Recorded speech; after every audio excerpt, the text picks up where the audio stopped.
This is the easier-to-read version of 1984 by George Orwell, retold and narrated by Sarah Simpson. Part 3, Chapter 5. Winston was in another room. It was bigger than many of the ones he had been in since his arrest. Winston was strapped into a chair so tightly he couldn't move, not even his head. The chair was in the middle of the room. There were also 2 tables in the room. One table was near the door, and the other table was a few meters away from Winston. O'Brien entered the room.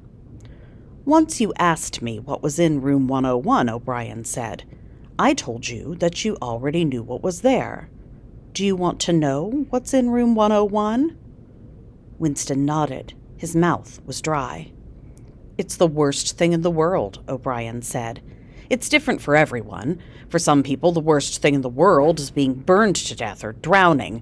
For some people, it's something else, something that won't kill them but will scare them. It's whatever scares them most. For you, Winston, it's rats." A man came into the room. He was carrying a wire cage.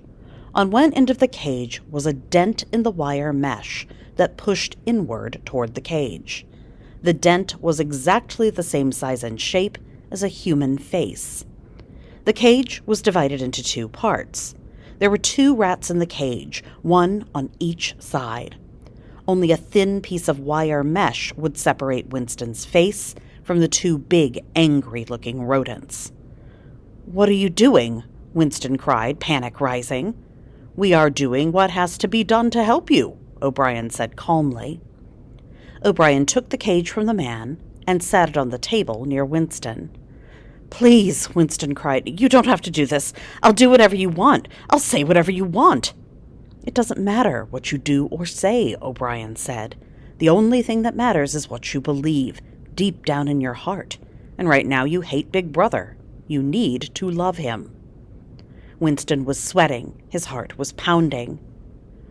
"Did you know that rats are carnivorous?" O'Brien asked. "They are. They're meat eaters, and they like human flesh. In prole neighborhoods, mothers are afraid to leave their babies alone because the rats are so aggressive. Rats are smart. They can tell when someone is small or weak, or when they can't fight back because they're tied to a chair, for example." O'Brien picked up the cage.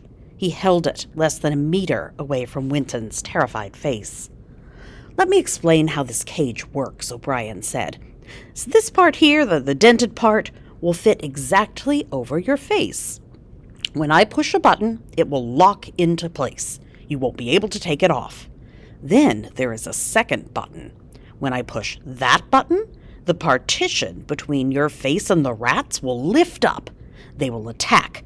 They will bite and scratch you. They will eat your eyes first, because those are the softest. Next will come your nose, then your lips and tongue." Winston could smell the stink of the rats as they pawed against the wire protecting his face. He could see their sharp, yellow teeth. He would do anything to save himself from the rats, anything. He would give up the only thing he still loved, the only thing that still mattered to him. "Do it to Julia!" Winston screamed. "Do it to Julia! Not to me! Do it to her! I don't care what you do to her! Let them tear her face off! Do it to her, not to me!"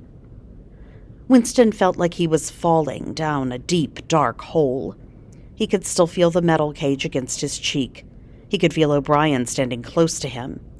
He heard the click of a button. But it wasn't the sound of the door between himself and the rats opening.